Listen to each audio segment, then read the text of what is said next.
Good morning प्यारे विद्यार्थियों। हमारा जो चैप्टर चल रहा है वो चल रहा है अपवाह का।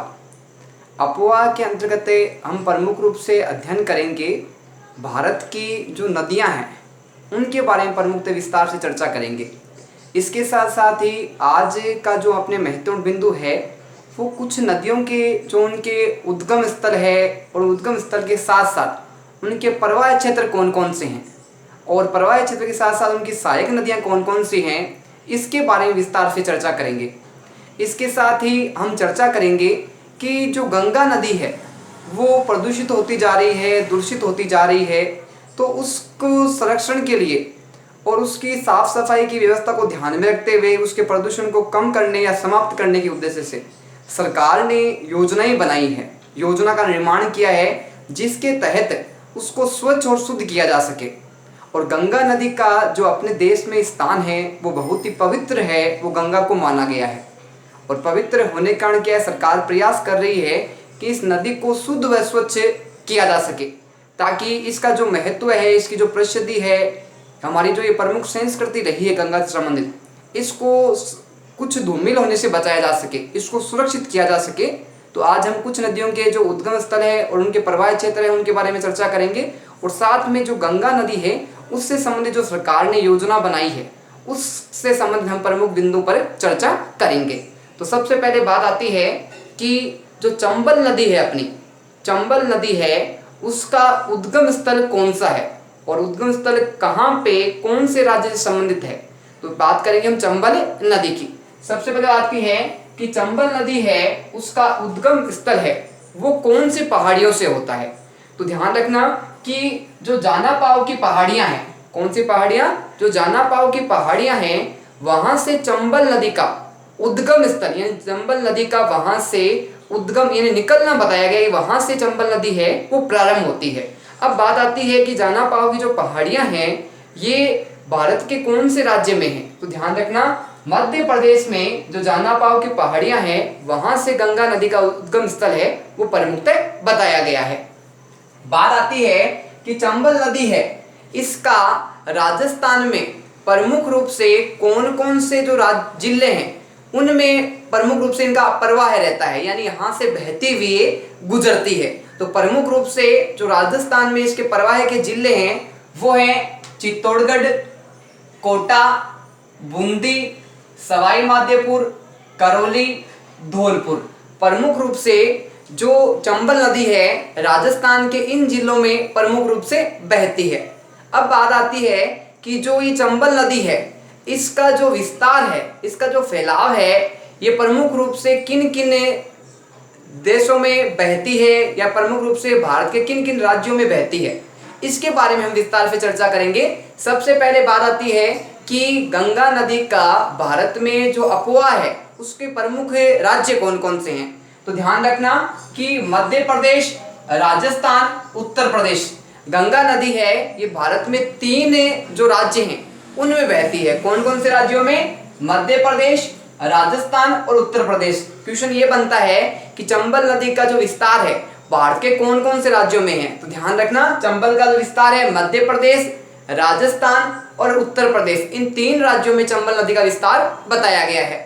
बात आती है बेतवा का उद्गम स्थल कौन सा है। बेतवा जो नदी है उसका उद्गम स्थल कहाँ से है और कौन से राज्य में प्रमुख रूप से इसका उद्गम है यानी निकलना बताया गया है। बात आती है रायसेन के कुम्हारा गांव से। जो बेतवा जो नदी है उसका उद्गम कहाँ से है?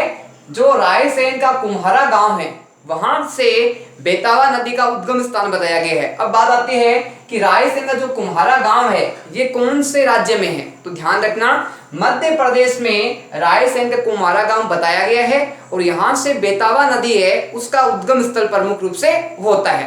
बात आती है कि बेतवा यमुना की सहायक नदी है। बेतवा है वो कौन सी नदी की सहायक नदी मानी गई है। तो यमुना की सहायक नदी कौन सी है? बेतवा बताई गई है। बात आती है कि बेतवा का जो प्रमुख रूप से उद्गम है उसका विस्तार प्रमुख रूप से कितना है। तो 590 किलोमीटर तक प्रमुखतः इसका विस्तार है, इसका फैलाव है, इसका बहाव है, वो प्रमुख रूप से इसकी लंबाई 590 किलोमीटर बताई गई है। अब बात आती है कि जो ये है इसकी कहाँ पे जाके मिल जाती है? ये जो ये अपनी बेतवा नदी है, ये यमुना में कौन से स्थान पे जाके इसमें प्रवेश करती है, इसमें मिल जाती है, इसको अपने आप को विलीन कर लेती है? तो ध्यान रखना, हरिमपुर के निकट ये जो बेतवा नदी है ये किस में मिल जाती है? यमुना नदी में प्रमुखतः अपने आप को विलीन कर लेती है, अपने आप को उसमें मिला लेती है। बात आती है सोन का उद्गम स्थल है वो कहाँ पे है? कौन से क्षेत्र में इसका उद्गम स्थल है और कौन से राज्य से इसका स्थल है वो प्रमुख रूप से माना गया है। बात आती है अमरकंटक के पास उत्पन्न जो ये सोन है, जो नदी है, इसका उद्गम स्थल कहाँ से माना गया है? अमरकंटक के से इसको उत्पन्न बताया गया है। और अमरकंटक कहाँ पे आता है? मध्य प्रदेश में अमरकंटक के पास कौन सी नदी का उद्गम स्थल बताया गया है? जो सोन नदी है उसका उद्गम स्थल बताया गया है। बात आती है कि ये कौन से भाग में जो सोन नदी है प्रमुख रूप से बहती है? तो ध्यान रखना कि भारत के मध्य भाग में, कौन से भाग में? भारत के मध्य भाग में बहने वाली नदी कौन सी है? तो सोन नदी है, वो भारत के मध्य भाग में प्रमुखतः बहती है।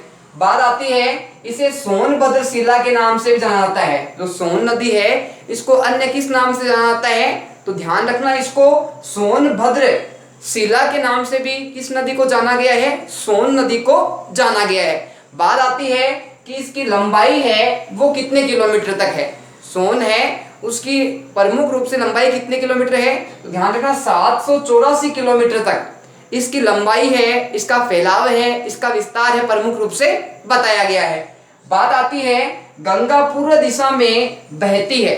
गंगा है वो पूर्व दिशा में कहाँ, कौन से स्थान पे बहती है? तो ध्यान रखना पश्चिम बंगाल के फरक्का तक बहती है। कहाँ तक बहती है? पश्चिम बंगाल के जो फरक्का नामक स्थान है वहां पे गंगा नदी है वो पूर्व दिशा में प्रमुख रूप से बहती है, इसका विस्तार बताया गया है। बात आती है ये गंगा उत्तरी बिंदु में किसका निर्माण करती है? गंगा है ये प्रमुख रूप से जो उत्तरी बिंदु है उसमें किसका निर्माण करती है?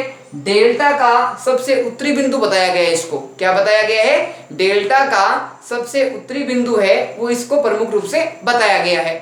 बात आती है ये गंगा नदी कितने भागों में बांटती है? ये गंगा नदी है इस डेल्टा स्थान को प्रमुख रूप से कितने भागों में बांट देती है? तो ध्यान रखना 2 भागों में प्रमुखतः इसको विभाजन कर देती है, इसको बांट देती है। आगे बात आती है कि भागीरथी हुगली दक्षिण की तरफ बहती है। जो भागीरथी हुगली है वो कौन सी दिशा में बहती है? तो दक्षिण की तरफ है, ये प्रमुख रूप से भागीरथी है। हुगली दक्षिण दिशा में प्रमुख रूप से बहाव, इसका विस्तार क्षेत्र बताया गया है। बात आती है डेल्टा के मैदान में बहते हुए ये कौन सी खाड़ी में गिरती है?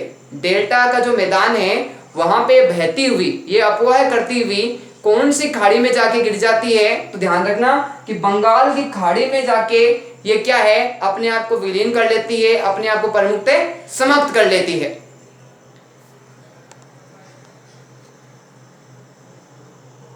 अब बात आती है आगे कि ये जो नदी है गंगा नदी, ये अंतिम बिंदु में बहती हुई ये प्रमुख रूप से कौन से देश में प्रमुख रूप से प्रवेश करती है?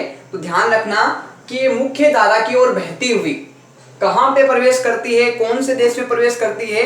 तो मुख्य धारा में बहती हुई ये बांग्लादेश देश है, वहां पे ये प्रवेश करती है। गंगा नदी है ये मुख्य धारा में बहते हुए कौन से देश में प्रवेश करती है? बांग्लादेश देश है, वहां पे जाके अपने आप को प्रवेश है उसका प्रमुख रूप से बताया गया है। बात आती है कि अंतिम चरण में गंगा और ब्रह्मपुत्र समुद्र में विलीन होने पर किस नाम से जाना जाती है?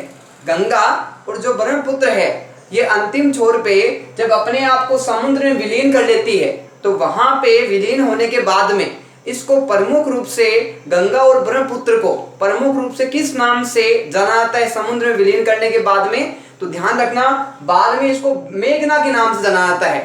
बाद में किस नाम से जाना जाता है? इसको मेघना के नाम से जाना जाता है जब ये अपने आप को समुद्र में विलीन कर लेती है।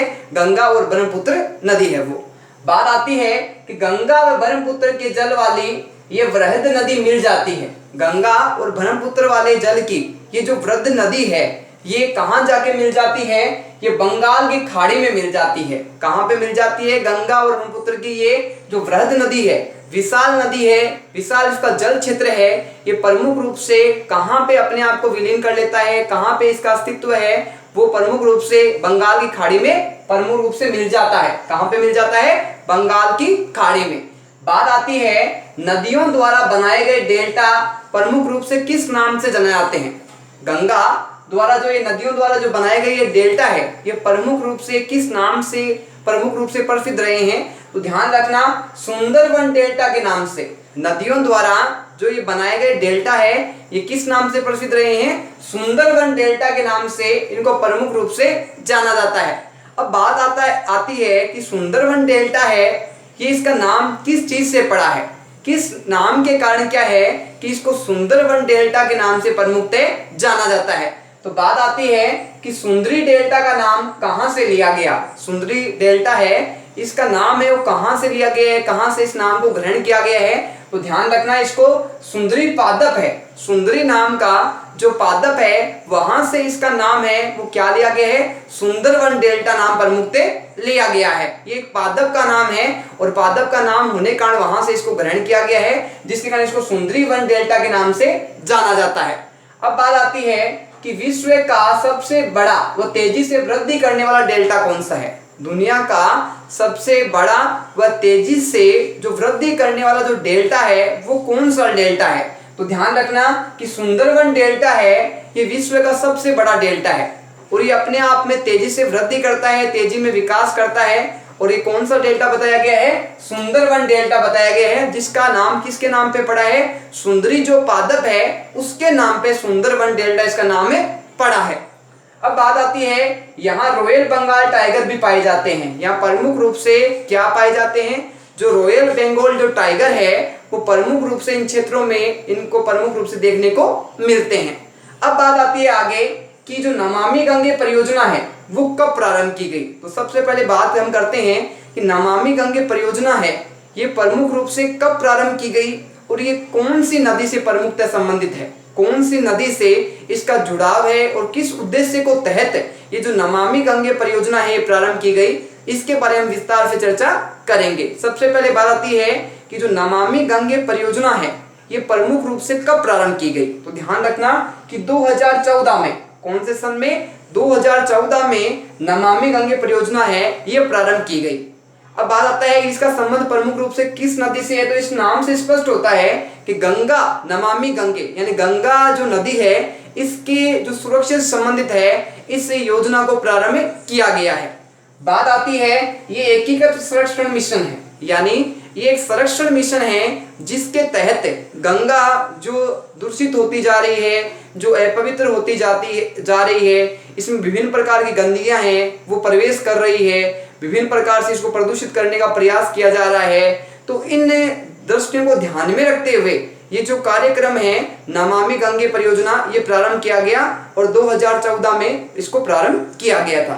बात आती है कि नमामि गंगे जो परियोजना है इसके प्रमुख रूप से कितने उद्देश्य बताए गए हैं? तो ध्यान रखना कि नमामि गंगे जो परियोजना है इसके प्रमुख रूप से 2 उद्देश्य बताए गए हैं। कितने उद्देश्य बताए गए हैं? 2 उद्देश्य बताए गए हैं। अब बात आती है प्रमुख रूप से ये 2 उद्देश्य कौन कौन से हैं जिसके तहत इस कार्यक्रम को प्रारंभ 2014 में किया गया?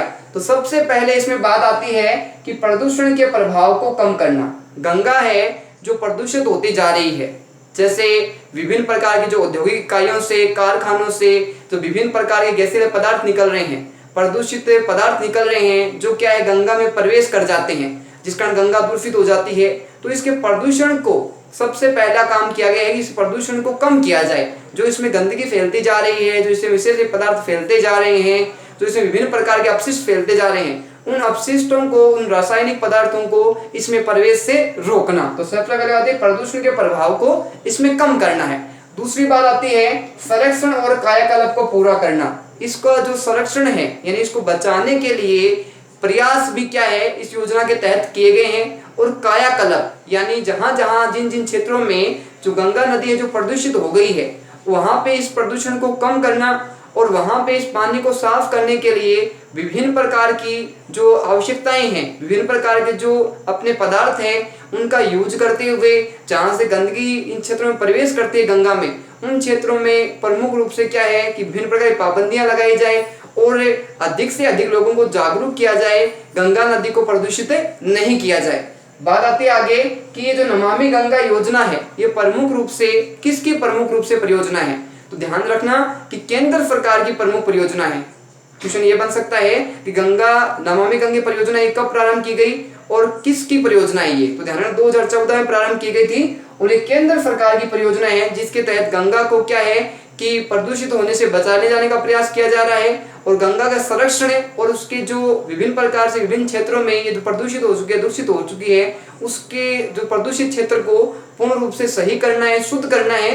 इस नमामि गंगे परियोजना का प्रमुख रूप से ये उद्देश्य, दो उद्देश्य प्रमुख रूप से बताए गए हैं।